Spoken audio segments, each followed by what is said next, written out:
All right, it's another week, another day, another time, another free moment to get working on my Suburban with the 454 swap. So we've got some more parts. I got this guy. What that is a new cross member for the SM465 205. This is the long foot version because that's the style that I have. And this is made by Tejas Steelworks in Texas. They do a lot of LS swap stuff, and they primarily, looks like they primarily specialize in square bodies. So why did I get this? Well, one, that's supposed to be high clearance, and two, because when I bought the transmission transfer case, I neglected to get the crossmember, and I'm not exactly sure why. And doing the research and searching around, this cost pretty much the same as just getting a factory one, and this was easier to find. We're gonna fit this up, make sure that it fits, and then clean it up, put a little etching primer on it, put a little spray paint on it, and let it cure, and hopefully the paint sticks. Next, after that, we're going to tune this thing a little bit. We need to set the timing. We need to deal with the carburetor, get the carburetor set up, and tune this thing a little bit better because it runs really rich. It starts really good, but it runs rich, and the distributor is still set up for the RV that it was in. So it's probably not to that 12, 13 degrees timing that is going to be optimal for this. And that way I can then tune the carburetor and get it leaned out a little bit so it doesn't burn your eyes whenever it's running. When it's cold, if it does it a little bit, I mean, it's got the choke on, so I'm not really worried about that. But even when the choke's open, it's just running a little bit too rich. So rather than screwing with the carburetor first by itself, I figure let's set the timing, set the idle, and tune the carburetor the best that we can. I think that's going to work just fine.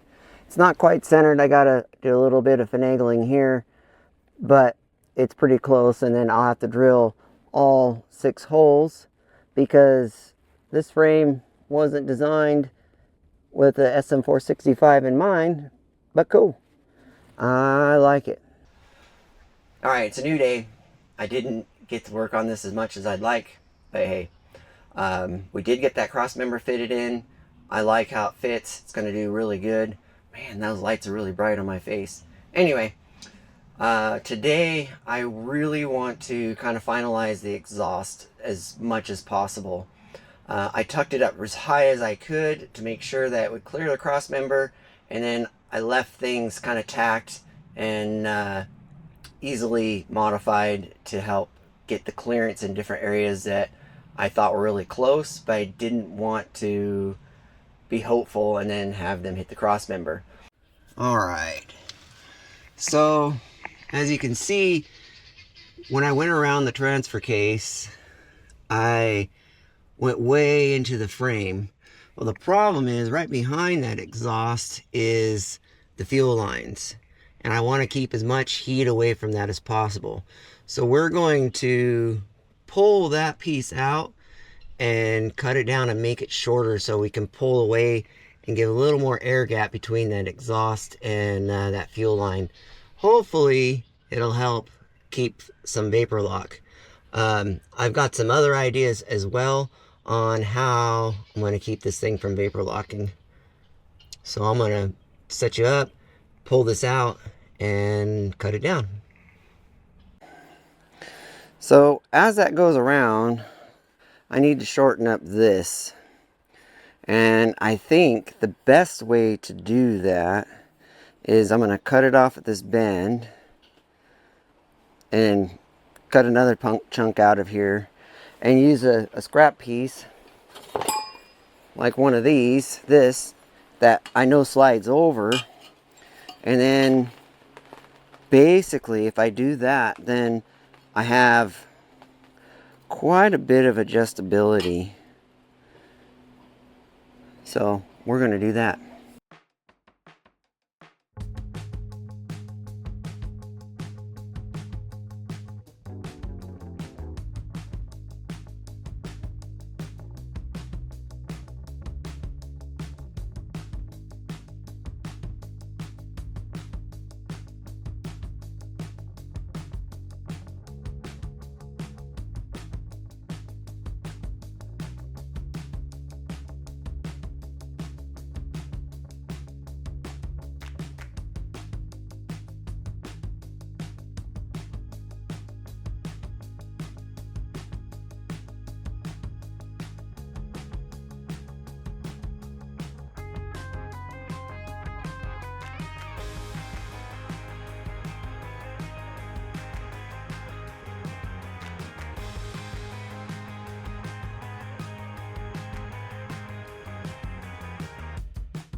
Okay, so I cut that sleeve off, got this where this will fit in here, and now I'm going to take it under the truck and get it lined up to where I need it to be to move and go around the transfer case, and then I can tack it, and then I can weld this whole thing up.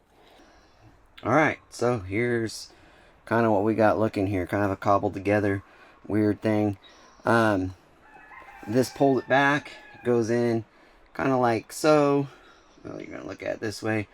Pull it away from my fuel lines, and it should be good to go. So we're going to weld this whole thing up and send it, because I want to move on to the next things on this exhaust system.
Alright, it ain't pretty.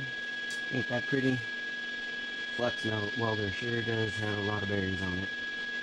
But that's not going anywhere. It's all one piece. We'll take it. Sit here. Let it cool. So on the driver's side, we just get to go straight back. Everything is right where I need it. So we're going to weld this to this flex pipe while we're letting the other piece cool. And this side we'll be able to start getting our lengths of where the muffler is going to go on the end, and where our turnouts or turn downs, whichever way I decide to go with them, end up being.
Alright, that's done.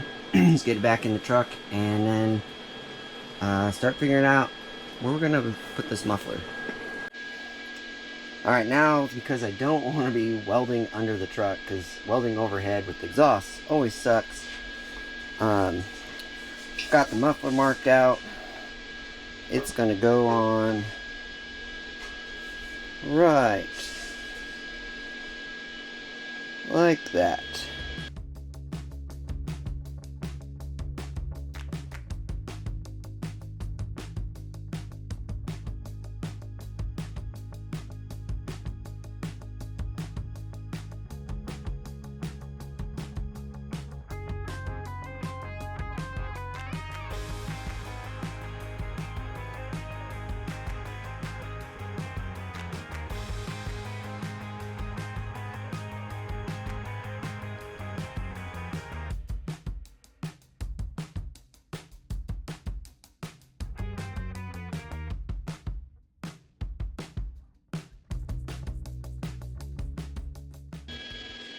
Alright, a lot of splatter when you use a MIG welder, score welder.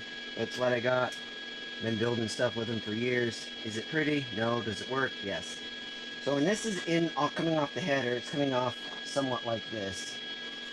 This guy here isn't pointing straight back, it's pointing in some weird direction. So I want to fit this up again, and then I'm going to cut this at an angle. So when I put the V-band on, this is together. It's not on here straight. I want it on here at a little bit of an angle so that the exhaust goes straight back.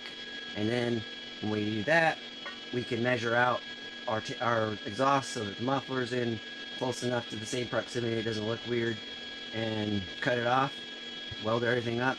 And then outside of the downpipes, because I'm not sure what I want to do with that yet, the exhaust it's good, it's done. Of course we got some exhaust hangers to do, and I want to try to use the factory ones, and I have to kind of map that out in my head first. But as for actually taking the pipe on and off and all that stuff, we should be good. Well, now the microphone went dead. So upon our adjustments up here, upon changing this around, it changed how this came out, and now it's so close to straight that I'm going to just let this flex pipe absorb that little bit, and I'm going to tap this on here a little bit, and then we're going to weld this V-band on, and like the rest of it's after that is super easy. It's just making sure that I can use a measuring tape, which sometimes I can, and so that should go pretty swell. Cool.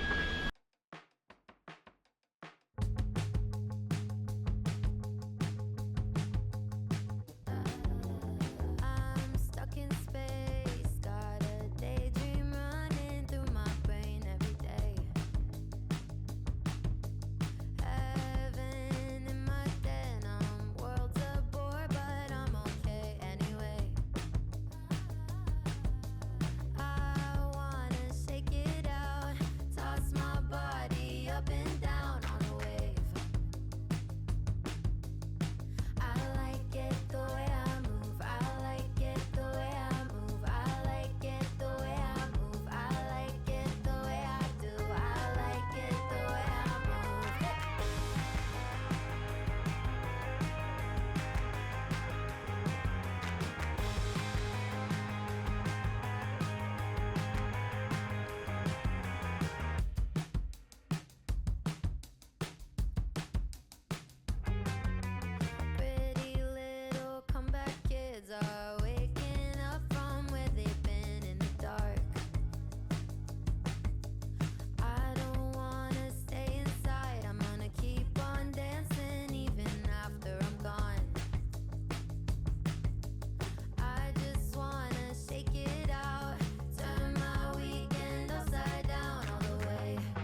Ain't pretty. Slag's still on it.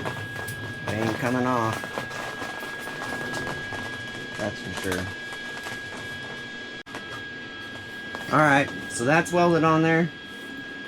Ain't the prettiest, but we'll take it. It ain't gonna leak, it ain't gonna fall off. And that's what we care about.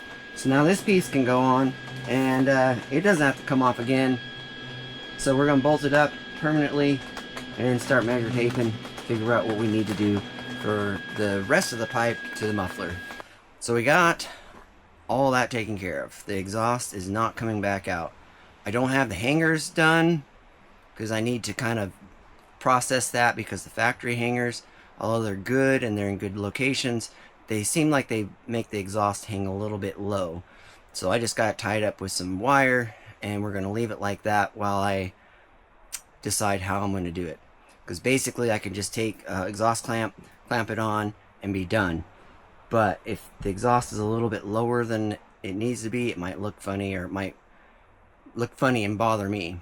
So let me take you under there and show you what we got. Alright, try to bring you down. There's the V-band and the flex pipe on this side. Just goes straight, super easy, straight all the way down. And then obviously you can see my wires holding it up there. I think it's a little bit low, but I'm not sure. And then the other side, same thing. We just all the way, here's V-band. I made that 2 pieces between the flex pipe and the part that goes around the transfer case up to another V-band to the header. Super simple. Is it going to SEMA? No. Will it drive down the road? Yes. Will it sound good? I hope so. So now let's deal with the timing, idle, and see if we can't get those caps off those adjustment screws on the carburetor. Alright, so upon further research, I should have pulled those plugs on those adjustment screws when I had the carburetor off. I'm not taking the carburetor off today. It's wet, it's raining, I'm wet, the wind is picking up. Not to complain, but it just doesn't feel like a good day to take the carburetor off this engine, especially when there will be a different manifold going on this. So I think we're just going to leave the carburetor alone. It's not running lean. If anything, it's running a little bit rich, so it's not going to hurt anything except fuel economy and maybe some power. I put a vacuum gauge so we can kind of see where that's just sitting around, make sure if it's healthy. Should be kind of in this green spot here. Adjust the timing, adjust the idle, and just leave it for now. And honestly, I think that's pretty much it for it up here. Yeah, see, here comes that wind. And I got the vacuum gauge, got the timing light. This timing light has a tachometer in it, so I can set the idle where I want, which is, roughly probably like 650, maybe 700. I'll just have to play with it, see where the engine likes it to be.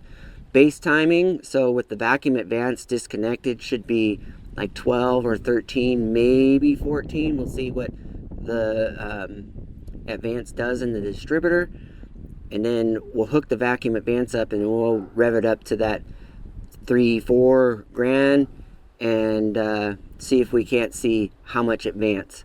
We either need to be, I believe it's 32 to 34. It might be 22 to 24. We'll see what this thing says. It'll jog my memory. So let's get this timing light hooked up and start this thing up and see what she says. Hopefully good news, because not getting those plugs out was to adjust the carburetor, do this right, was not great news. Ideally, I don't want that sitting on the header. That'll work. This is out of the way. Nothing is gonna get caught in anything. Let's fire it up.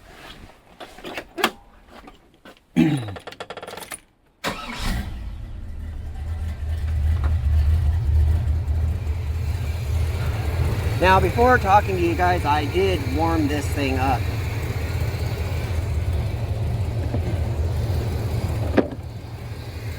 Now, before turning the video on, I did warm this thing up. So we're okay in our vacuum. Not ideal, not as steady as I'd like, but that's okay. Our idle is at 700, give or take. And our timing mark is right down here.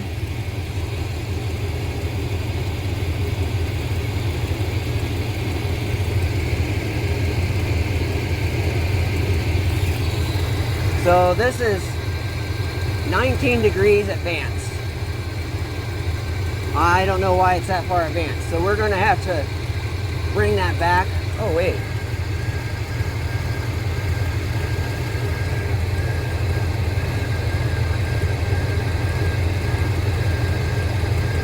All right. Yeah, so I'm going to shut it off and turn that timing back, and then we'll check it again.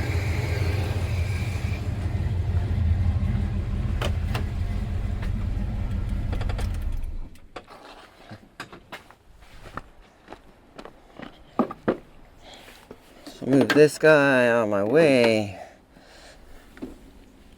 Oh, this distributor is super hard to turn because it's super close. So we're going to go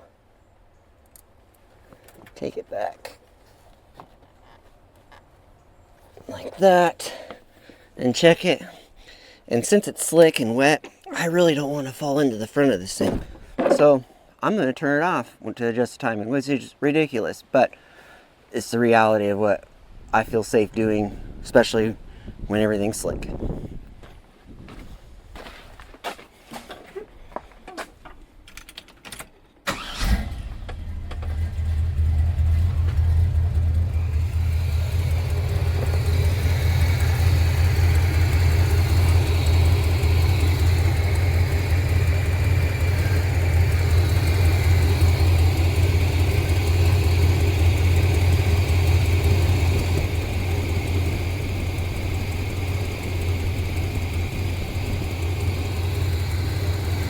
So that's 14.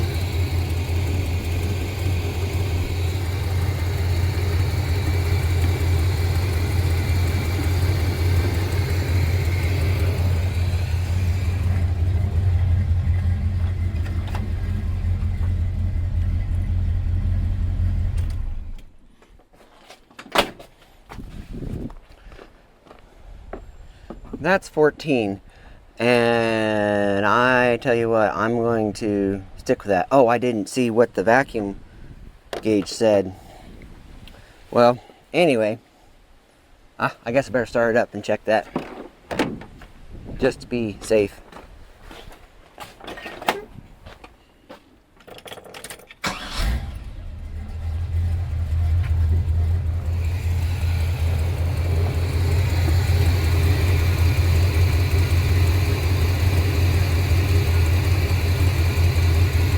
It's okay. It isn't great, but it'll be fine for now.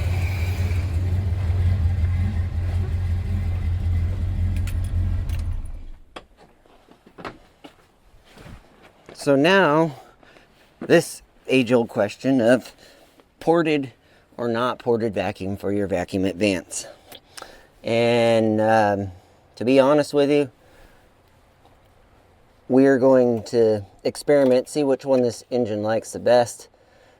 But I'm going to start out by full vacuum, because that typically seems to work better on an engine like this, because it's not really built up. It's pretty much stock. Yes, it does have a quote-unquote RV cam, which means it's got a different cam than a truck or a car would have, and it's really designed for that low end, and that's the low end is what I'm shooting for with everything. The intake that's coming is low end. I'm sticking with the Quadrajet jet for low end and fuel economy, if there's such a thing with a big block. But there's a reason why I'm going the direction I'm going. I don't need big horsepower. This thing does not need to go more than 65, but I want every bit of power right off the pedal. Horsepower is not right off the pedal, it's torque. That's the direction I'm going. So I put the vacuum gauge up, start it up, and then we will see what it does whenever we rev it up a bit.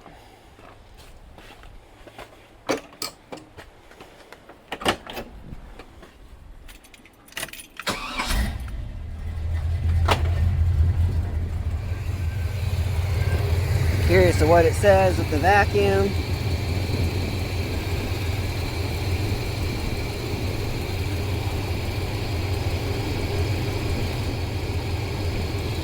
So we're at 20 degrees with vacuum. So ideally, I think we want 34.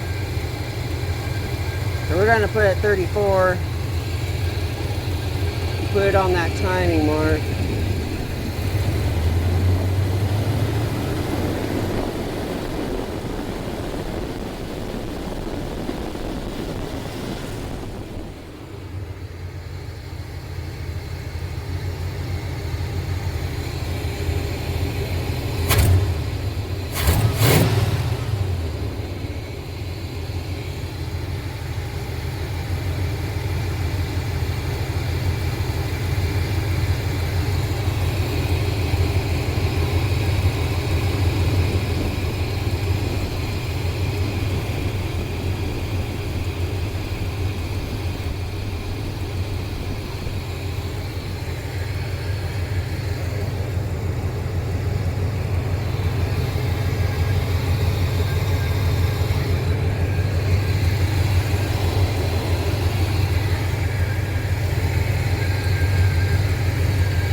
But now that it's kind of warmed up, it's kind of, I want it a little bit lower on the idle. So let's see if we can't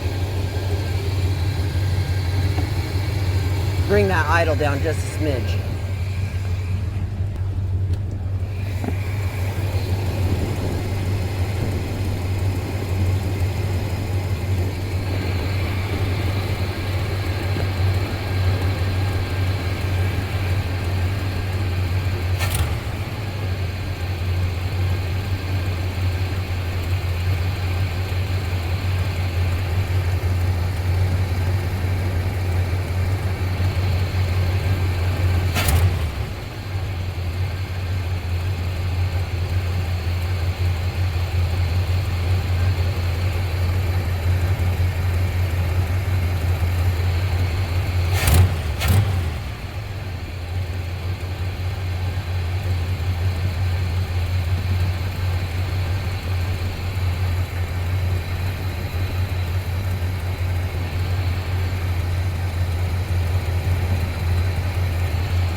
I think that'll do it. I'm gonna go through and retighten those header bolts again because I hear a little bit of a exhaust leak.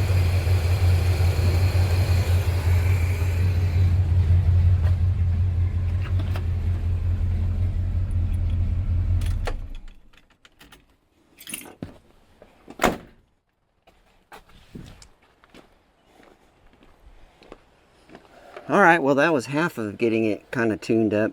It's really rich. It's going to run a lot better and sound a lot better getting it leaned out some. But I'm just going to wait and see what happens. Uh-oh.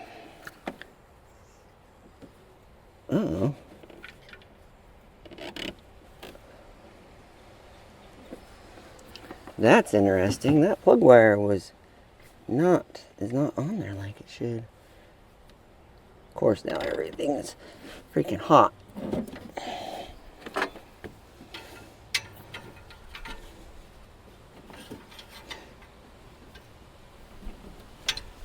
Now I want to go through and check shit again.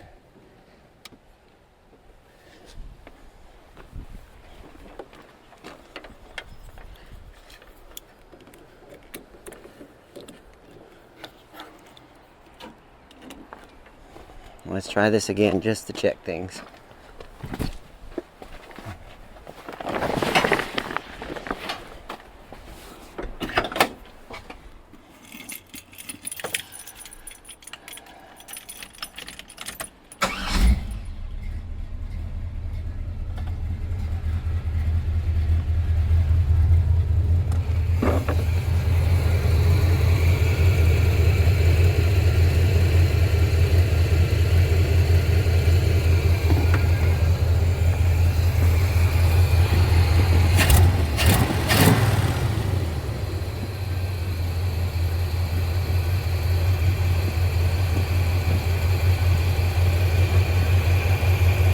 I'm not going to complain with that.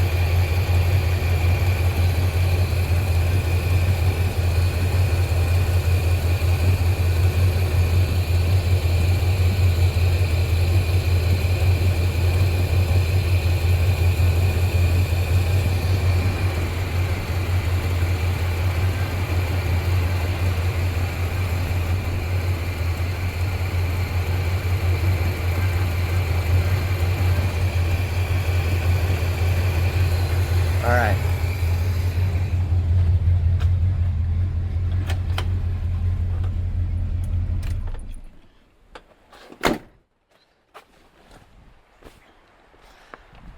Not gonna lie, these cheap spark plug wires, I don't know if they're gonna make it, because they have been giving me more grief than anything and everything else.